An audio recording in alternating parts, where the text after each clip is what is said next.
Moi, courir, jamais. Enfin, ça, c'est ce que je pensais encore il y a un an. Et pourtant, aujourd'hui, ça fait tout pile un an que je cours 2 fois par semaine. Mais entre le « je déteste courir » et le « j'ai envie d'aller courir », il s'est passé pas mal de choses.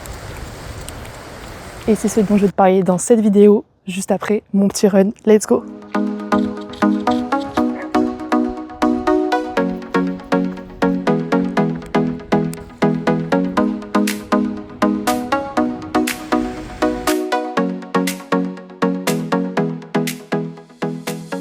J'ai trouvé un petit endroit où je devrais être tranquille pour faire la suite de la vidéo. Plutôt sympa. Du coup, depuis le lycée, voire même depuis le collège, fin du collège, je déteste la course à pied. Je suis nulle et j'ai vraiment ce truc qui a été ancré notamment au lycée où j'étais en option sport dès la seconde, en classe sport, où en fait on avait tout ce qui était endurance, etc. Et j'étais la plus nulle. Les cours faisaient que ça ne m'encourageait pas à avoir envie de progresser, c'était plutôt ça me mettait dans un inconfort, dans une situation où je me sentais vraiment nulle. C'était assez difficile et en plus comme les autres étaient assez forts, on allait à tout ce qui était cross, départementaux, régionaux, etc. Et j'étais forcément obligée de le faire et ça me confrontait toujours au fait que c'était vraiment une activité qui n'était pas pour moi et je faisais que me le répéter, c'est pas une activité pour moi, je suis vraiment nulle, etc. Et à la fin de l'année, on avait un espèce d'un petit entretien pour pouvoir continuer dans la classe sport et j'ai un de mes professeurs que j'adore, que j'adorais et qui est très bienveillant, qui est très gentil mais qui m'a dit une phrase sans vouloir le dire méchamment du tout, mais qui m'a marquée et qui je pense m'a confortée depuis la seconde dans le fait que c'était vraiment une activité qui n'était pas faite pour moi et que d'ailleurs j'étais vraiment pas forte dans cette activité-là. Il m'a dit on ne fera jamais d'un âne un cheval de course.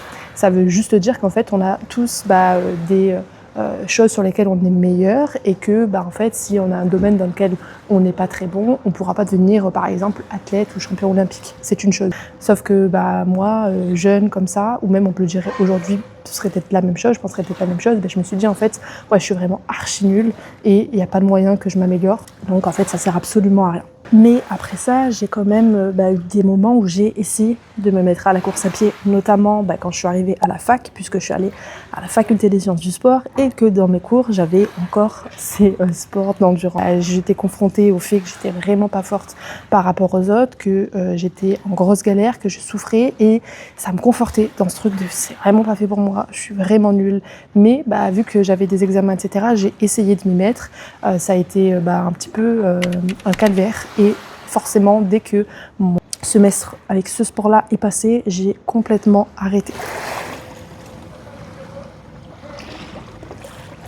Ensuite, il y a eu le Covid et comme beaucoup de personnes, je pense à ce moment-là, je me suis remise tout simplement à essayer de courir parce que on avait le droit de sortir dans un certain périmètre pour raison d'activité physique. Et donc, j'ai repris à ce moment-là et pareil, c'était à chaque fois hyper difficile et je me disais mais en fait je pourrais jamais y arriver, je pourrais jamais aimer la course à pied, je pourrais jamais partir avec des potes quand on me propose d'aller courir, je pourrais jamais être bonne en sport d'endurance. Moi je suis faite pour la muscu, je suis faite pour les sports de force et absolument pas pour tout ce qui est cardio. Tant qu'à faire, là j'en profite que je peux sortir grâce à ça et je pense que j'allais plus marcher que courir d'ailleurs. Et derrière concrètement encore une fois j'ai dû faire ça pendant peut-être un mois à raison de 1 à 2 fois par semaine et puis j'ai totalement lâché. Et à chaque fois c'était vraiment ce truc que je ressentais de j'essaie, c'est trop dur, donc j'échoue, donc j'arrête.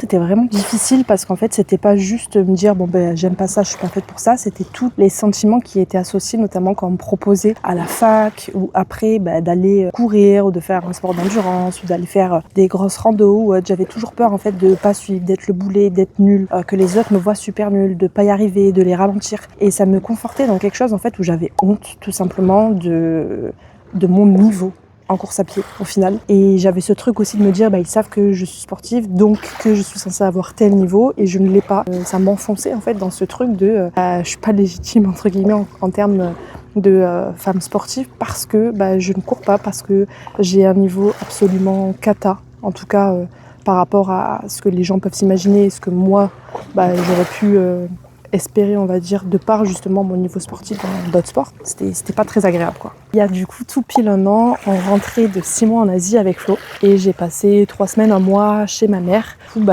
j'avais la salle de muscu à disposition, mais j'avais envie de varier mes activités, j'avais envie de profiter de ce cadre magnifique, j'avais envie de profiter. Oui, j'ai mes petites notes pour la vidéo. J'avais envie de profiter un maximum de l'extérieur. Enfin, ça fait trop du bien mentalement et physiquement aussi de bouger aussi en extérieur. Et je me suis dit ok, pourquoi pas tout simplement essayer cette fois de me remettre à la course à pied, mais m'y mettre pour de bon, parce que j'avais envie de plus en plus de vraiment faire des sports en extérieur. En plus de ça, c'est vrai que j'aime bien avoir des moments rien qu'à moi, rien que pour moi, et notamment commencer ma journée comme ça. J'aime bien avoir ce qu'on pourrait appeler des miracle morning, bref, juste avoir un temps pour moi le matin où je vais faire des choses qui sont importantes et qui me font du bien, me prioriser avant que la journée démarre.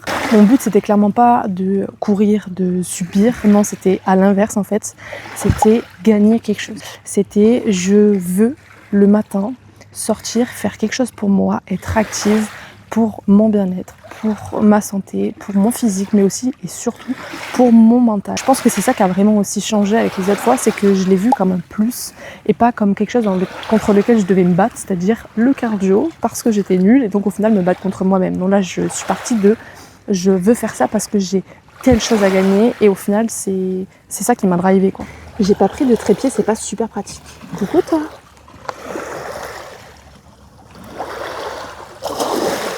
Du coup, première sortie, j'ai pas réfléchi en fait, j'ai mis mon chrono de, je crois, 15 minutes, je sais même pas si j'ai pas mis 12 la première fois, et je me suis dit juste tu vas prendre l'air, bouger tranquillement, et je suis restée sur du hyper simple dans les rues autour de chez moi pour pas me prendre des montées, des descentes, etc. et pas au final subir.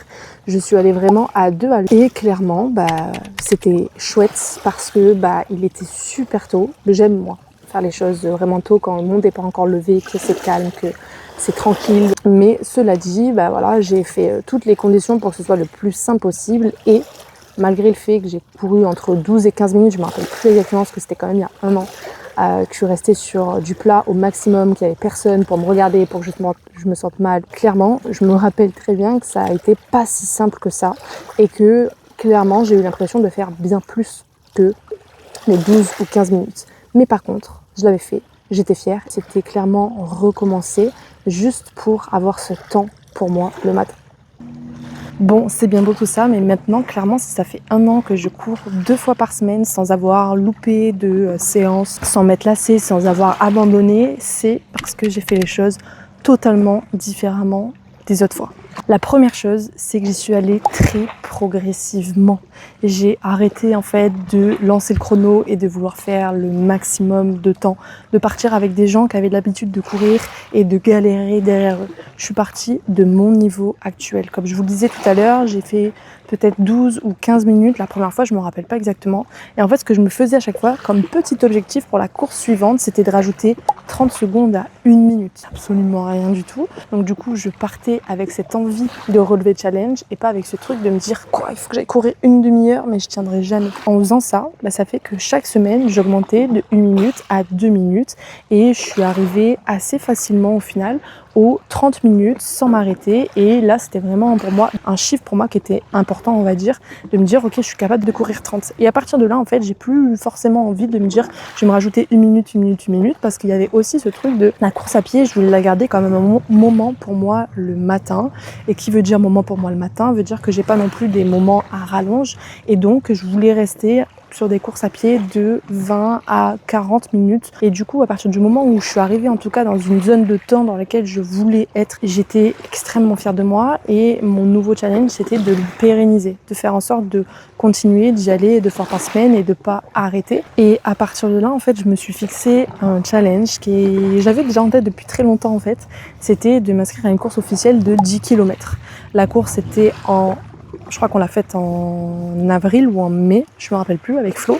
Et en fait, c'était tout simplement de m'y préparer, puisque là, c'était un objectif de 10 km. Clairement pas ce que je faisais en une demi-heure, on est bien d'accord. Forcément, de me rajouter cet objectif-là, ça m'a aidé à maintenir mon rythme, à avoir des caps, on va dire, et à chaque séance que j'allais faire, me dire ok, là cette semaine, tu vas essayer de courir le plus longtemps possible, à une allure vraiment tranquille où je peux parler tout le long. Cette semaine, tu vas faire que 15 minutes, mais tu vas essayer d'aller le plus rapidement possible. Et en fait, j'ai commencé à me mettre des petits challenges comme ça qui étaient super sympas au final, et surtout, je me voyais progresser. Et me voir progresser, avoir fait les choses vraiment tranquillement, c'est là où je me suis dit, mais en fait, je suis capable moi aussi. C'était pas réservé aux autres. Ça, je l'avais jamais touché du doigt parce que j'étais jamais partie au final de mon niveau à moi.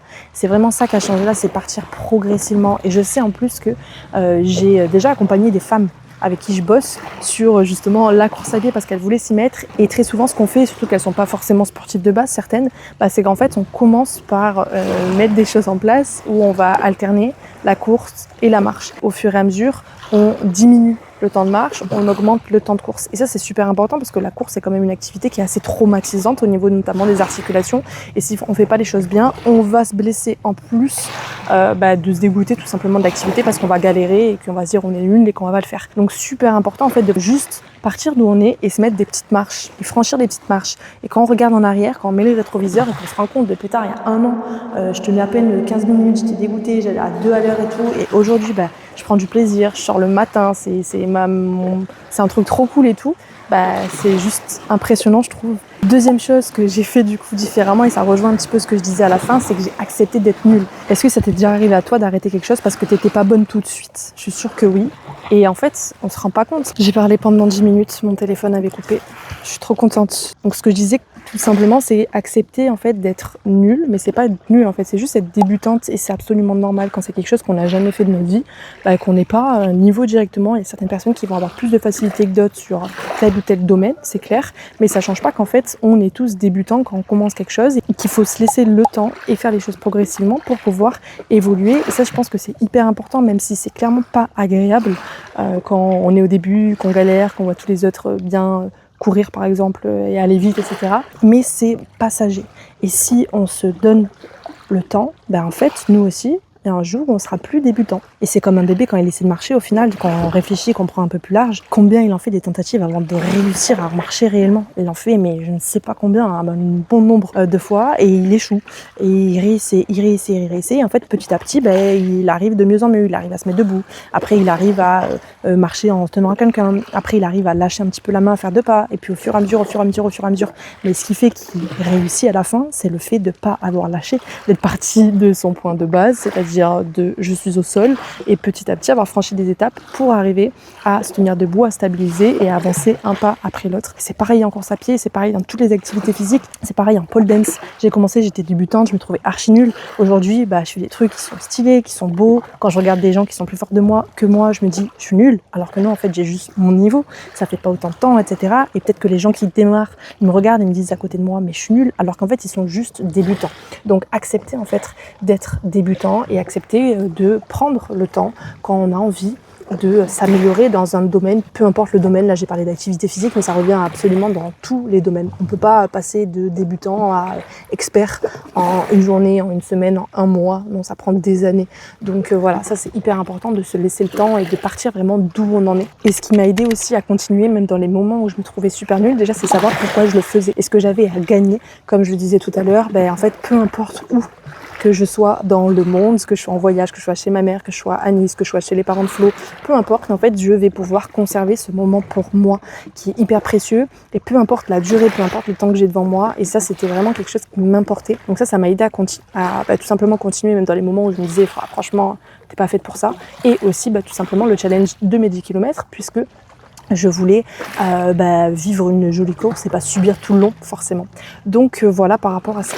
Et au final, je voulais faire un lien aussi un petit peu avec la perte de poids, puisque c'est le sujet de la chaîne et c'est sur quoi on est expert avec Flo. C'est en fait exactement la même chose. Qu'est-ce qui fait qu'il y a des pertes de poids qui échouent encore et encore?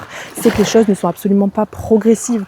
On part de là où on aimerait être, en gros du haut de la montagne, manger hyper sain, plus manger de sucre, plus boire d'alcool, faire 10 000 pas par jour, faire je ne sais combien de séances, parce que on veut aller vite. Du coup, on se fixe des choses qui sont beaucoup trop dures, qui sont beaucoup trop loin de ce qu'on fait actuellement, et donc on tient ça quelques jours, puis on craque parce que c'est trop difficile, ça demande trop d'efforts à tenir. Et là, on se dit qu'on est nul, qu'on n'arrivera jamais à perdre du poids, qu'on n'est pas fait pour avoir des bonnes habitudes saines, que le sport c'est pas pour nous, etc., etc. Et on s'entretient en fait tout le temps ça parce que on n'est jamais parti de soi. C'est quoi mes habitudes aujourd'hui? C'est quoi mon niveau sportif aujourd'hui? C'est quoi mon nombre de pas aujourd'hui? Ok, je pars de là et je vais me mettre des petites étapes. Le problème, c'est jamais toi, c'est toujours le niveau de départ que tu te fixes. Vraiment, pars de toi et mets en place des choses très progressives. Nous, c'est exactement ce qu'on fait avec les Wonders qu'on accompagne. C'est partir de où elles en sont aujourd'hui et on va mettre un petit objectif au niveau de l'alimentation, un petit objectif au niveau de l'activité physique. Quand ça, c'est validé, on va ajouter un nouvel objectif. Et petit à petit, forcément, un pas après l'autre, j'ai un moucheron qui me tourne autour, en fait, on va transformer leurs habitudes. Et ça sur le long terme parce qu'elles auront pris le temps, parce que ça leur a pas demandé des efforts de dingue, parce que c'était trop loin de leur vie actuelle, quoi. Et la course à pied, je pense que ça m'a vraiment appris ça. C'est que le niveau 0, c'est pas du tout une honte, c'est juste un point de départ. Dans ces 1 an, il y a quand même un moment où je me suis dit, ok, ça y est, je cours. Je peux dire quand on me demande, tu fais quoi comme activité physique? Je fais de la muscu, je fais de la pole dance, je nage, je cours. Le moment en fait où j'ai su ça, entre guillemets, où j'ai su que ça tenait, c'est quand après le 10 km, Flo il m'a dit, et tu vas faire quoi maintenant? Et en fait, je m'étais même pas posé la question et naturellement, je lui ai dit, continuez. Parce que même si, clairement, j'ai pas toujours envie, j'ai pas toujours la motivation, ça encore une fois, on le sait. Faut pas croire que les personnes qui font de l'activité physique régulière ont toujours la motivation, absolument pas. C'est juste comme en fait aller au boulot, aller récupérer les enfants à l'école, faire à manger, on n'a pas toujours envie, mais en fait on le fait parce que c'est dans notre emploi du temps, parce que on se doit de le faire, par exemple aller récupérer les enfants ou aller au boulot, on n'a pas le choix entre guillemets. Voilà, c'est pas que je me laisse pas le choix, c'est que je veux ancrer ça dans ma vie, ancrer ces bonnes habitudes et prendre soin de moi de cette façon-là. Si je prends pas ces moments-là pour moi, qui va le faire en fait? Personne. Et moi j'ai envie de vieillir en bonne santé, j'ai envie d'avoir des enfants et d'être en pleine forme pour pouvoir faire tout plein d'activités avec eux. J'ai envie en fait de mes amis me proposent d'aller escalader un volcan, de pouvoir dire oui sans me poser de questions. J'ai envie d'être en bonne santé, en pleine santé, d'être fort, d'être endurante. Voilà, tout simplement d'avoir un corps qui puisse suivre tout ce que j'aurais envie de faire dans ma vie. Mon téléphone était totalement en surchauffe, j'ai dû me mettre à l'ombre. Du coup, je me suis pas présentée, mais moi c'est Daph et avec Flo, du coup, on est coach spécialisé dans la perte de poids durable. On accompagne des femmes depuis plusieurs années maintenant à perdre du poids sans régime extrême, sans se priver de tout, sans passer des heures à la salle. Ce qu'on fait concrètement, c'est comme je l'ai dit un petit peu avant, c'est qu'on construit quelque chose à partir de toi. Une méthode qui part vraiment de où tu en es aujourd'hui, de ce que tu as déjà essayé, de ta vie réelle, ton boulot, tes enfants, tes contraintes. C'est pas un programme standard qu'on colle à tout le monde, mais vraiment ton mode de vie. Parce que c'est exactement au final ce que je t'ai parlé dans cette vidéo, partir du bon niveau de départ, c'est le plus important. Moi, je l'ai fait avec la course à pied et nous, on vous aide pour le faire avec la perte de poids. Donc, si tu en as marre de recommencer, si tu veux que cette fois soit vraiment la dernière fois, tu peux prendre un appel gratuit avec nous juste en dessous. Tu as juste à cliquer sur le lien. On regardera ta situation ensemble, on t'explique comment on travaille et tu repars avec des choses concrètes pour toi. Le lien, il est juste en dessous. Tu cliques dessus, tu réserves un appel et on se retrouve très vite. Sur ce, je te souhaite une très bonne semaine et je te dis à très vite dans la prochaine vidéo. Ciao, ciao.